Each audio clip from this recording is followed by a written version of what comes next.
কিরে তুই অন মসজিদের সামনে দাঁড়ায় রইলি? দাঁড়ায় রয়েছি। তুই আমার বন্ধু না কেরে?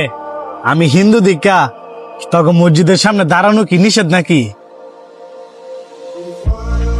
না না, নিষেধ হইব কে লিগা? তুই যদি ফাঁক থাকস তাহলে তো মসজিদের ভিতরে যাইতে পারবি।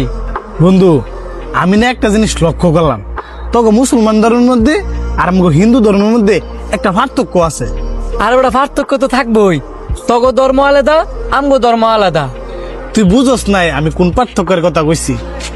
এই যে তখন মসজিদের মধ্যে ধনী গরিব ছোট বড় সবাই একসাথে নামাজ পড়ে। আমরা সবাই একসাথে নামাজ পড়ি, তোরা হিন্দুরা তো সবাই একসাথে পূজা দেস। না, আমগো মন্দিরের মধ্যে গেলে বড় লোকরা আগে পূজা দেয় আর গরিবরা পরে।